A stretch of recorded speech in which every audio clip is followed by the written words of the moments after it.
भक्तजनों, पहले हम कमिका एकादशी की पूजा विधि जान लेते हैं। कमिका एकादशी का व्रत हर बरस सावन मास की एकादशी तिथि को रखा जाता है। धार्मिक मान्यताओं के अनुसार जो भक्त श्रद्धापूर्वक इस व्रत का पालन करते हैं उन्हें जीवन के समस्त कष्टों से मुक्ति मिलती है और भगवान विष्णु की विशेष कृपा प्राप्ति होती है। चौकी एकादशी का व्रत भगवान विष्णु को अत्यंत प्रिय है, इसलिए इस दिन का विशेष महत्व होता है। आइए जानते हैं कमिका एकादशी व्रत 2025 के नियम क्या है। हिंदू धर्म में एकादशी तिथि को अत्यंत पवित्र माना गया है और श्रावण मास में आने वाली कमिका एकादशी का विशेष धार्मिक महत्व होता है। यह दिन भगवान विष्णु की आराधना और भक्ति के लिए समर्पित है। मान्यता है कि इस व्रत को श्रद्धा और विधि पूर्वक करने से समस्त पापों से मुक्ति मिलती है और मोक्ष की प्राप्ति होती है। आइए जाने कमिका एकादशी 2025 की तिथि, पूजा विधि, पारण समय और इसका महत्व। व्रत तिथि 21 जुलाई 2025 सोमवार एकादशी आरंभ हो। 20 जुलाई 2025 को दोपहर 12:12 एकादशी समाप्ति। 21 जुलाई 2025 को सुबह 9:38 पारण मुहूर्त। 22 जुलाई 2025 को सुबह 5:07 से 5 बजे तक द्वादशी समाप्ति। 22 जुलाई 2025 को सुबह 7:05। धार्मिक ग्रंथों में वर्णित है कि कमिका एकादशी व्रत करने से गंगा स्नान जितना पुण्य प्राप्ति होता है। इस दिन भगवान विष्णु के श्रीधर स्वरूप की विशेष पूजा की जाती है। भक्तों को इस व्रत से सुख, शांति, समृद्धि और मोक्ष की प्राप्ति होती है। इस अवसर पर दान पुण्य, विशेष कर अन्य वस्तु और जलपत्र का दान करने से अच्छा पुण्य मिलता है। मानसिक, वाणी और कर्म की पवित्रता बनाए रखने पर श्री हरि की कृपा प्राप्ति होती है। तुलसी माता के 108 नामों का जाप करना भी शुभ माना जाता है। कृष्ण पक्ष की कमिका एकादशी की व्रत कथा। कुंती पुत्र धर्मराज युधिष्ठिर कहने लगे, हे भगवान, आषाढ़ शुक्ला देवसायनी एकादशी और चतुर्मास व्रत महात्म्य मैंने भली प्रकार से सुना है। अब कृपा करके श्रवण कृष्णा एकादशी का क्या नाम है सो आप विस्तार पूर्वक कहिए। श्री कृष्णा भगवान कहने लगे कि हे युधिष्ठिर, इस एकादशी की कथा को एक समय ब्रह्मा जी ने नारद जी से कहा था, वही मैं तुमसे कहता हूँ। नारद जी ने ब्रह्मा जी से पूछा था, हे पितामह, श्रवण मास के कृष्णा पक्ष की एकादशी की कथा सुनने की मेरी बहुत इच्छा है। उसका क्या नाम है, क्या विधि है और उसका महात्म्य क्या है सो आप कृपा करके मुझसे कहिए। नारद जी के यह वचन सुनकर ब्रह्मा जी ने कहा, हे नारद, सब लोक के हित के लिए तुमने यह बहुत सुंदर प्रश्न किया है। श्रावण मास के कृष्णा पक्ष की एकादशी का नाम है कामिका। उसके सुनने मात्रा से बजय पे जग का फल मिलता है। इस दिन शंख चक्रा गदाधारी विष्णु भगवान का पूजन होता है, जिनका नाम श्रीधर हरि विष्णु माधवा और मधुसूदन है। उनकी पूजा करने से जो फल होता है सो सुनो।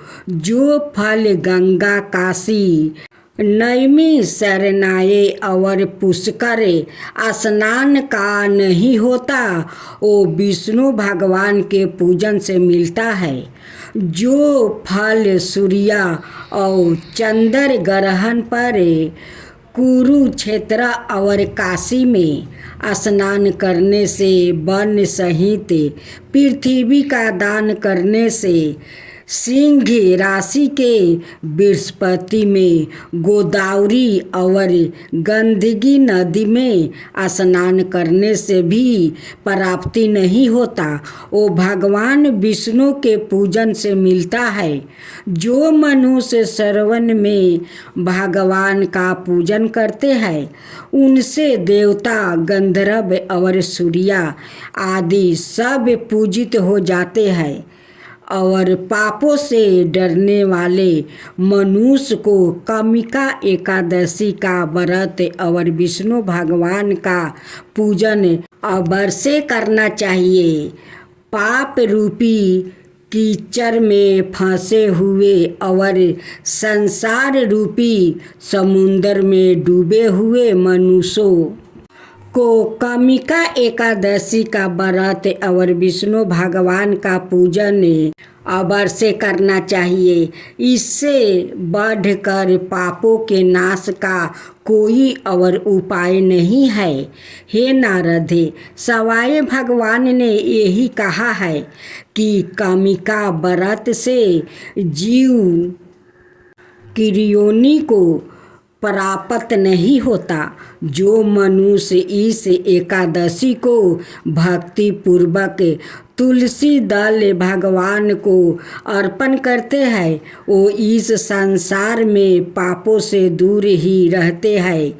श्री विष्णु भगवान रतन, मोती, मणि और आभूषण आदि से इतने प्रसन्न नहीं होते जितने तुलसी दल से। तुलसी दल पूजन का फल 4 भार चांदी और 1 भार स्वर्ण के दान के बराबर है। हे नारद, मैं सवाए भगवान की अति प्रिया तुलसी को सदाए नमस्कार करता हूँ। तुलसी के वृक्षों को सींचने से मनुष्य की सब यातनाएं नष्ट हो जाती है। दर्शन मात्रा से सब पाप नष्ट हो जाते हैं और स्पर्श से मनुष्य पवित्र हो जाता है। कामिका एकादशी की रात्रि को दीपदान और जागरण के फल का महात्म्य चित्रगुप्त भी नहीं कर सकते। जो इस एकादशी की रात्रि को भगवान के मंदिर में दीपक जलाते हैं, उनके पितरों स्वर्गलोक में अमृत पान करते है। और जो घी या तेल का दीपक जलाते हैं, वो 100 करोड़ दीपकों से प्रकाशित होकर सूर्यालोक को जाते हैं। ब्रह्मा जी कहते हैं कि हे नारद, ब्रह्म हत्या और भ्रूण हत्या आदि पापों को नष्ट करने वाली इस कामिका एकादशी का व्रत मनुष्य को यत्न के साथ करना चाहिए। कमिका एकादशी के व्रत के महात्म्य को श्रद्धा से पढ़ने या सुनने वाला मनुष्य सब पापों से छूटकर विष्णु लोक को जाते हैं। तब बोलो विष्णु भगवान की जय, विष्णु भगवान की जय। कथा अनुसार एक परिवार में ननद भाभी रहती थी। ननद अभी कुंवारी थी। वो तुलसी की बड़ी सेवा करती थी, पर भाभी को यह सब फूटी आंखें नहीं सुहाता था। कभी कभी तो वो गुस्से में कहती कि जब तेरा विवाह होगा तो तुलसी ही खाने को दूंगी और तुलसी ही तेरे दहेज में दूंगी। यथा समय जब ननद की शादी हुई तो उसकी भाभी ने बारातियों के सामने तुलसी का गमला फोड़कर रख दिया।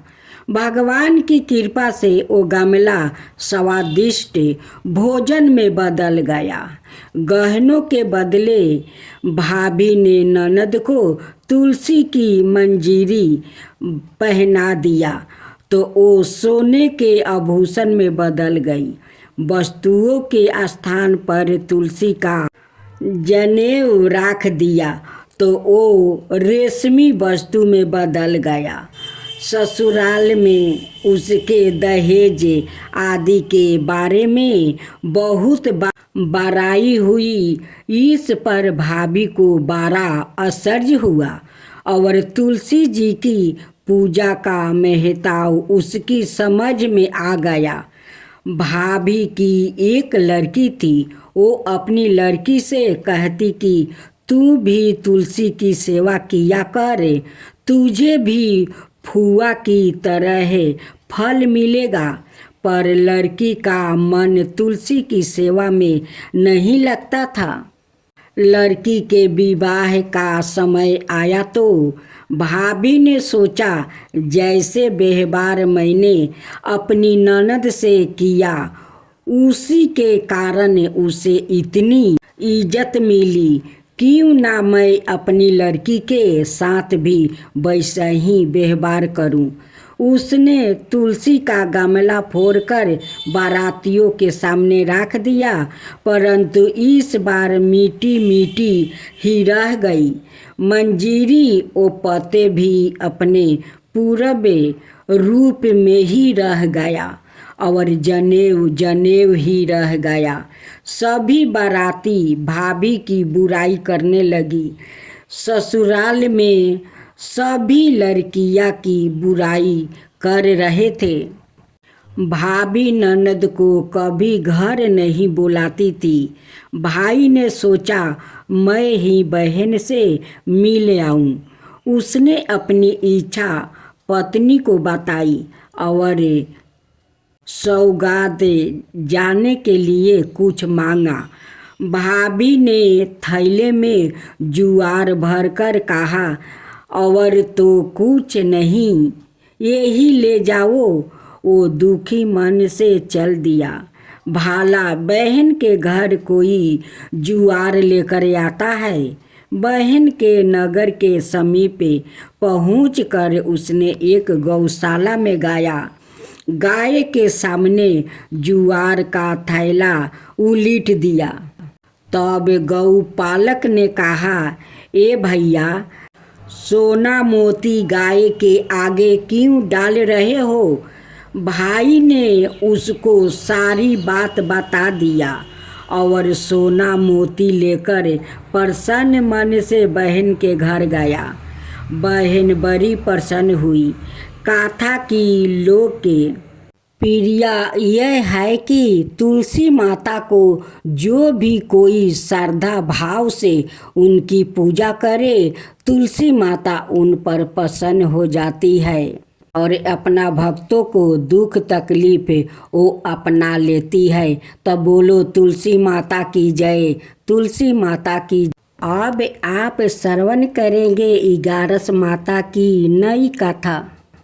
पुराने समय की बात है।